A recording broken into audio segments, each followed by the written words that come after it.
ఓం శ్రీ లక్ష్మీ నృసింహాయ నమ. శ్రీ లక్ష్మీ నరసింహస్వామి వైభవము 17వ అధ్యాయము. ప్రహ్లాద జననము. హిరణ్యకశిపుడు తపస్సు చేయు సమయములో అతని భార్య లీలావతి మగబిడ్డకు జన్మనిచ్చింది. నారదుడు ఆ పిల్లవాడికి ప్రహ్లాదుడు అని పేరు పెట్టాడు. ప్రహ్లాదుడు అంటే అత్యంత సంతోషకరమైన ఆనందంతో నిండిన వ్యక్తి అని అర్థం.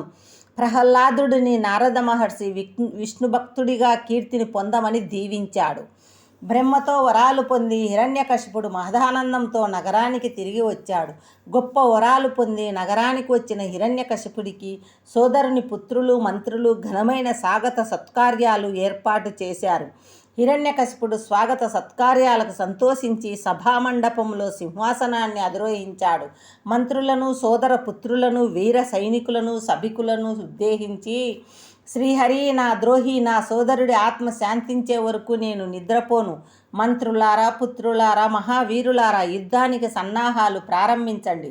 రేపటి నుంచి మనమేమిటో ఈ లోకానికి తెలియజేద్దామని తన భార్య లీలావతి ఎక్కడా అని తన సోదర కుమారులను అడిగాడు. అప్పుడు సోదర కుమారులు, తండ్రి, మీరు తపస్సుకు వెళ్ళిన సమయములో ఇంద్రుడు చోరుడు వలె ప్రవేశించి లీలావతిని మరియు గర్భములో ఉన్న శిశువును అంతం చేయాలని అపహరించుకుపోయాడు.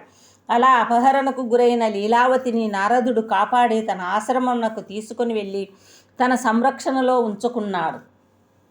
12 మగపిల్లవాడు మీకు పుట్టాడు. నారద మహర్షి ఆ పిల్లవాడికి ప్రహ్లాదుడని పేరు పెట్టాడు. మీ కొరకు ఎదురు చూస్తున్నారని చెప్పారు. ఆ మాటలు విన్న హిరణ్యకశిపునికి ఇంద్రుని తక్షణం చంపాలన్న ఆవేశం వచ్చింది. కానీ పుత్రుడు పుట్టాడన్న సమాచారంతో కోపం మటుమాయమైంది. తక్షణం నారద మహర్షి ఆశ్రమానికి బయలుదేరాడు. హిరణ్యకశిపుడు ఆశ్రమం చేరుకొని నారద మహర్షికి నమస్కరించి కృతజ్ఞతలు తెలిపి భార్యను కొడుకును వెంటబెట్టుకొని నగరానికి చేరుకున్నాడు. మంత్రులను పిలిపించి రాజ్యమంతా సంబరాలు జరిపించమన్నాడు. అలా రాజ్యమంతా కుమారుడు జనించినందుకు ఘనంగా సంబరాలు జరిపించాడు. సంబరాలు ముగిసిన తర్వాత తన వరబల గర్వముతో వైకుంఠవాసి శ్రీహరిని అంతమొందించడానికి బయలుదేరాడు. ప్రహ్లాదుడు హరినామ సంకీర్తనలతో హరిపై మరింత భక్తిని పెంచుకున్నాడు. హిరణ్యకశిపుడు గంధర్వలోకంపై దండెత్తి వారందరినీ చావగొట్టి గంధర్వలోకాన్ని ఆధీనం చేసుకున్నాడు. నాగలోకము, యక్ష, కిన్నెర లోకం మొదలగు దేవలోకములను రోజుకు ఒక లోకము చొప్పున దండెత్తి వారిని హింసించేవాడు. మానవులను భయపెట్టేవాడు. సిద్ధులను మునులను క్రూరంగా హింసించేవాడు. తను చేసే అకృత్యాలకు అడ్డు అదుపు లేదు. హిరణ్యకశిపుడు మితిమీరిన బలంతో రాక్షసులను వెంటబెట్టుకొని దిక్పాలకుల పట్టణాల మీద దాడి చేసి వారి కోటలు బురుజులు కూలగొట్టి ఆక్రమించుకున్నాడు. దిక్కులన్నీ రాక్షసుల ధిక్కారాలకు లోనవుతూ ఎంతో దీనావస్థలను పొందాయి. దేవేంద్ర లోకంపై దాడి చేశాడు. ఇంద్రభవనము పగడాలతో నిర్మించిన మెట్లు, మరకతమనులు, తాపడం చేసిన గదులు, రత్నాలు, వైఢూర్యాలు అమర్చిన స్తంభముల బారులు, స్ఫటికపు గోడలు వెన్నెల కాంతితో పోటీ పడుతున్నాయి. పద్మరాగమనుల పీఠములు, బంగారపు తలుపులు, గుమ్మములు, చూరు పట్టీలు, కిటికీలు, వేలాడుతున్న ముత్యపు దండలు, చాందినీలతో చక్కగా ఉన్న తెల్లని పరుపులతో మెరిసిపోతోంది.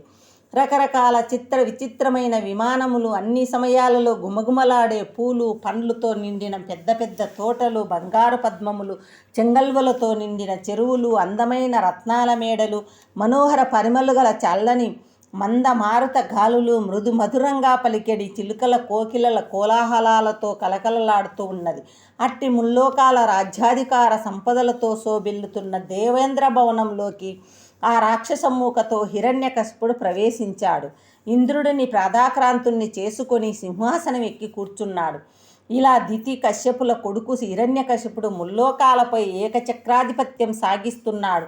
ఆ రాక్షసుడి సభలో ఇంద్రాది దిక్పాలకులు ఏ దిక్పాలను చూసి కోపిస్తాడో, ఏ దేవుడిని చెరబడతాడో, దాడి చేయడానికి ఎటుపక్కకు వెళ్తాడో అని బెదిరిపోతూ సందడి కాకుండా గగురుపాటుతో నిక్కి చూస్తున్నారు. ఈ విధంగా దిక్కులన్నీ జయించి లోకాలన్నింటిపై ఏకఛత్రాధిపత్యం సాధించాడు. తన ఇష్టానుసారం ఇంద్రియ సుఖాలను అనుభవిస్తున్నాడు. అయినా తృప్తి చెందటం లేదు. బ్రహ్మదేవుడిచ్చిన వరాలతో మితిమీరిన గర్వంతో విర్రవీగుతూ పెద్దలు చెప్పిన మార్గం అతిక్రమించి మరీ మెలుగుతున్నాడు. ఈ విధంగా సకల ఐశ్వర్యాలతో తులతూగుతూ హిరణ్యకశిపుడు రాజ్యం పాలించసాగాడు. దిక్కులేక ఉన్నాం, మాకు దిక్కెక్కడ దొరుకుతుంది? ఈ రాక్షసుడి బాధ ఎప్పుడు తప్పుతుంది? ఎప్పుడు బాగుపడతాం? మమ్మల్ని ఎవరు కాపాడగలరని బాధపడుతూ దేవతలు, కిన్నరులు, సిద్ధులు, సాధులు, మునులు, కేచరులు, నాయకులందరూ శేషతల్పశాయిని సంసార బంధాల నుండి ముక్తిని ప్రసాదించు విష్ణుమూర్తిని ఆశ్రయించారు.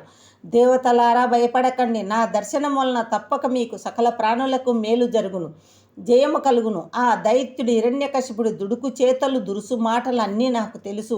కపటము లేని సాధుజనులతోనూ, దేవతలతోనూ, వేదాలతోనూ, గోవులతోనూ, బ్రాహ్మణులతోనూ, ధర్మముతోనూ, నాతోనూ ఎప్పుడైతే పట్టుబట్టి శత్రుత్వం ఊహించాడో అప్పుడే వాడు చచ్చాడు.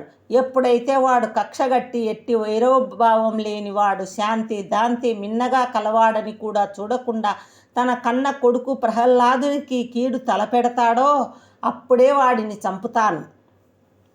ఇలా అసురవైరి విష్ణువు దేవతలకు ధైర్యం చెప్పి పంపాడు. రాక్షసుడు ఎలాగైనా చావటం ఖాయమనే ధైర్యంతో వారు వారి వారి నివాసాలకు వెళ్ళారు. ప్రహ్లాదునికి విష్ణువుపై భక్తి రోజురోజుకు పెరుగుతున్నది. అనుక్షణం నారాయణ మంత్రజపం చేస్తున్నాడు. ఇంత భక్తిని చూచి ఇంద్రుడే ఆశ్చర్యపోయాడు. లోకాలన్నీ జయించాడు హిరణ్యకశిపుడు. విష్ణువు ఏ లోకంలో కూడా కనిపించలేదు. పిరికి పందలా పారిపోయాడని భావించాడు. తిరిగి తన రాజ్యానికి తిరిగి వచ్చాడు. ఎన్ని శాస్త్రాలు చదివినా, ఎన్ని కళల్లో ఆరితేరినా మనిషి సంపూర్ణుడు కాలేడు. 65వ కళగా అతడు ఆధ్యాత్మిక విద్య నేర్చుకోవాలి. అదే చింతనతో జీవితాన్ని సాగించాలి. ఆ విద్య ఉదరపోషణకు సంబంధించినది కాదు, అది విజ్ఞాన తృష్ణకు చెందినది.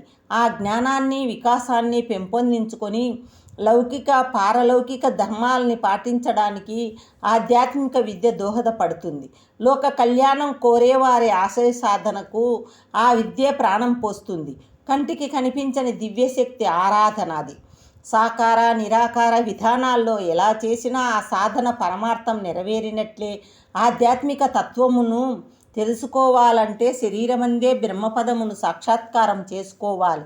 ప్రకృతి సత్వ రజ తమో గుణాలు కలిగి ఉంటుంది. 10 ఇంద్రియములు, మనస్సు, పంచభూతములు అను 16 దాని వికారములు. వీటి సముదాయమే దేహము. బుద్ధియే దీనికి ఆలంబనము. జాగ్రత్త, స్వప్న, సుషుప్తి బుద్ధి యొక్క ప్రవృత్తులు. ఇవి ఎవరి అనుభవమునకు వచ్చునో అతడే పరమాత్మ, అతడే శ్రీహరి. అతడి ఎడల ప్రేమ కలిగి ఉండుటమే భక్తికి మూలం.